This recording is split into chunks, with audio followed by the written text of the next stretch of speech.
আসসালামু আলাইকুম বন্ধুরা, কেমন আছেন সবাই? আমি জাহাঙ্গীরনগর বিশ্ববিদ্যালয়ে শামীম নামে এক সাবেক ছাত্রলীগ নেতা এবং জাহাঙ্গীরনগর বিশ্ববিদ্যালয়ের ৩৯তম ব্যাচের একজন শিক্ষার্থী ছিলেন তিনি।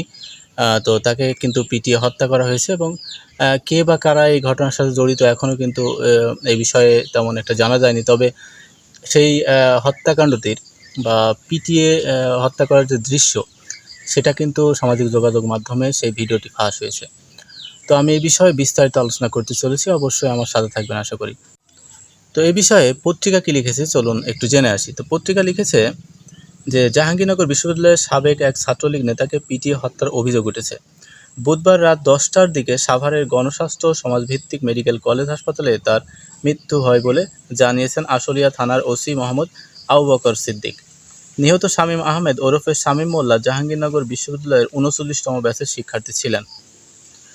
তিনি বিশ্ববিদ্যালয় শাখা ছাত্রলীগের সাবেক সাংগঠনিক সম্পাদক এবং আশুলিয়া ইউনিয়নের কাঠগড়া এলাকার মোল্লাবাড়ির ইয়াজউদ্দিন মোল্লার ছেলে। তারপর লিখেছে, বুধবার রাতে তাকে মারধরের একটি ভিডিও সামাজিক যোগাযোগ মাধ্যমে ছড়িয়ে পড়ে। গত 15 জুলাই রাতে জাহাঙ্গীরনগর বিশ্ববিদ্যালয়ের উপাচার্যের বাসভবনে আন্দোলনরতদের উপর হামলার ঘটনায় শামীম সারিতে ছিলেন এবং অভিযোগ তুলে বুধবার বিকালে শিক্ষার্থীরা তাকে আটক করে। তাকে বিশ্ববিদ্যালয়ের প্রান্তিক গেট এলাকা থেকে ধরে নিয়ে গণপিটুনি দিয়ে বিশ্ববিদ্যালয়ের প্র্যাক্টোরিয়াল বডির কাছে তুলে দেয় শিক্ষার্থীরা। সেখান থেকে শামীমকে বিশ্ববিদ্যালয়ের নিরাপত্তা শাখায় নেওয়া হয়। পরে প্রক্টোরিয়াল বডি আশুলিয়া থানায় জানালে পুলিশ শামীম মোল্লাকে আটক করে সাভারের গণস্বাস্থ্য হাসপাতালে ভর্তি করে। বিশ্ববিদ্যালয়ের নিরাপত্তা শাখার প্রধান কর্মকর্তা সুদীপ্ত শাহিন বলেন, গণপিটুনির খবর পেয়ে নিরাপত্তা শাখার কর্মকর্তারা ঘটনাস্থলে গিয়ে 39তম ব্যাচের এক সাবেক শিক্ষার্থীকে উদ্ধার করে প্রক্টর অফিসে নিয়ে যায়। পরে তাকে থানা পুলিশের কাছে হস্তান্তর করে। ওসি আবু বকর সিদ্দিক বলেন, খবর পেয়ে রাত 8:45টার দিকে মারধরের শিকার যুবককে উদ্ধার করে গণস্বাস্থ্য হাসপাতালে ভর্তি করা হয়। পরে চিকিৎসাধীন অবস্থায় তার মৃত্যু হয়েছে বলে জানা গেছে। তো গণস্বাস্থ্য সমাজভিত্তিক মেডিকেল কলেজ হাসপাতালের চিকিৎসক ডক্টর সেলিমুজ্জামান সেলিম বলেন, আমাদের এখানে আনার পর পরীক্ষা করে দেখি তিনি মৃত।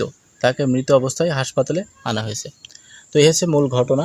তো ঘটনাটি জানতে পারলেন।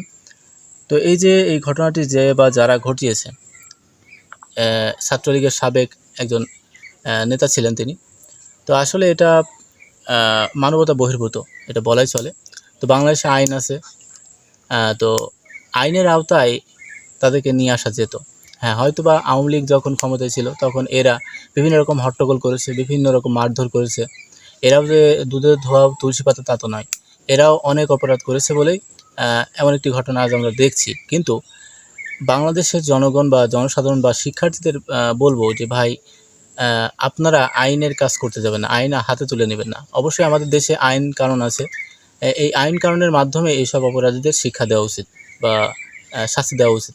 এইটাই সবচেয়ে ভালো একটি মাধ্যম বলে আমি মনে করি। তো আর কথা বাড়াবো না, অবশ্যই মূল বিষয়টি জানতে পারলেন। এর পরবর্তীতে এই বিষয়ে যদি আরও কিছু জানতে পারি অবশ্যই আপনাদের সামনে বলতে আসবো এবং সেটা জানাবো। তো ভালো থাকবেন সবাই। আপনি আমার চ্যানেল নতুন হলে অবশ্যই চ্যানেলটি সাবস্ক্রাইব করে দেবেন, ভিডিওতে একটি লাইক দিয়ে ভিডিওটি শেয়ার করতে ভুলবেন না। ধন্যবাদ।